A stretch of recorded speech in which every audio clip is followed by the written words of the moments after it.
Indigenous people of Biafra, Ipob, is in alliance with separatist movements in Cameroon in the area of training for combat operations and arms exchange. Daily Trust learns from credible security sources. Though the level of the collaboration is yet to manifest, findings shows findings show that people from the English-speaking part of Cameroon, the home to the agitators for Amazonian states, have always had an easy passage into Nigeria because of common heritage with Nigerians from Cross River states, while IPOB, through the Eastern Security Network, is fighting Nigeria security forces to establish the Biafra Republic in the southeast, the Ambazonia War of Liberation and Ambazonia Defense Forces are pushing to break away from Cameroon.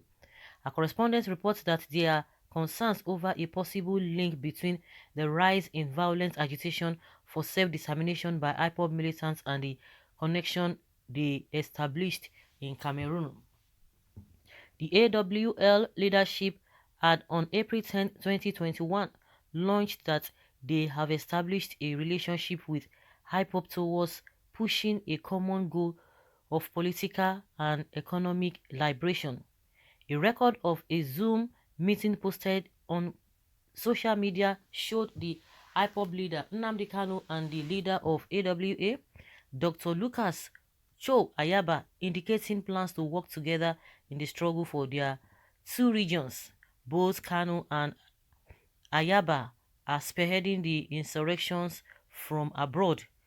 We are in the know of what is happening. We are closely monitoring, the security source, who does not want to be named, said. There's a link between them because the Amazonian militants are offering training to IPOB members, another source said. An analysis by Foreign Policy showed that the two groups agreed to work to secure their shared border and ensure an open exchange of weapons and personnel. During the April virtual meeting, both secessionist leaders pledged their determination to forge a close alliance and accelerate international attention to grant them the right to self-determination from their mother countries, Nigeria and Cameroon. They noted that people in the two areas are alleged subjugated to oppression and underdevelopment, which was worsened by colonialism and neocolonialism. They said the trend was to keep the entire African continent under subjugation. Kanu said, over the years, our grandfathers and grandmothers have stomached this terrorist proclivity with the hope that, however, it would go away. But it is clear to us that after so much turning of the other cheeks as well as payments in blood, these bullies never became reasonable. Instead, it has emboldened them. This is part of the reason Biafrans and Amazonians are coming together. We are coming together to rediscover our shared biological and cultural heritages. So far, even though our struggles for freedom have shared different trajectories, Biafrans and Amazonians have a shared destiny. Our collective destiny is once again to lead the continent of Black Africa to achieve the type of civilization that humanity would marvel at, just like our Bantu ancestors did when they civilized the whole of the known world around them. In the coming days, we, the Biafrans and Amazonians, would be communicating to the world in sequence as the need arises. Our blueprints of cooperation preparatory to the reemergence of our nations, he said. Making a speech, Ayaba said the relationship between their people dated back in history, recalling that the people who were originally part of the Eastern region in 1961 moved to a motion of at the Eastern House of Assembly in Enugu to rejoin French-speaking Cameroon with their regional capital in Bua. As you have said, we are one people, interculturally linked, but I also want to remind Amazonians that I take your concerns seriously. That is why Alliance is split into three phases.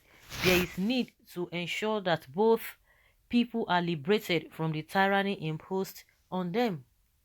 and to establish within them a transitional period method of collaboration and cooperation to dismantle the economic blockade that has impoverished our two nations. And within this period, there will be permissive consultations with Ambazonia to ensure that any treaty that would be binding on the two nations would be approved by the Ambazonian people, he said. Findings in the southeast and south-south in Nigeria showed that there are many Cameroonians either living well, either living in the regions or refugees fleeing the crisis in their country. However, no activity of the Ipob is seen to be visibly carried out through collaboration between the groups. Cross River State shares borders with southwestern Cameroon and also shares cultural affinity with the people. However, inquiries show that no militant group in part of the state or the southeast are serious or any link with the Ambazonia separatists fighting for an independent state for Cameroon. Activities of IPOP are not heard of or pronounced in Cross River State.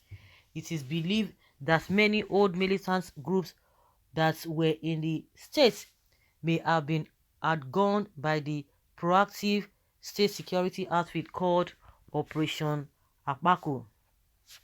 The coordinator of the outfit, Dr. Alfred Mboto, who is the security advisor to the governor, expressed doubt that there could be groups in the states extending support to the Ambazonians.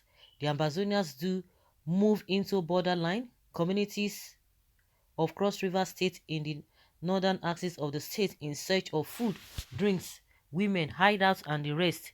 This is easily facilitated by common affinity shared between residents of border communities in Cross River with their kids and kin in nearby communities of Cameroon. Residents on the two sides share language, culture, intermarriage, or festivals, making it often difficult to distinguish between a Nigerian and a Cameroonian. As a result of this commonplace affinity, the Ambazonians or their sponsors had tried to negotiate officially and otherwise with the Nigeria government as well as different pressure groups for support without success.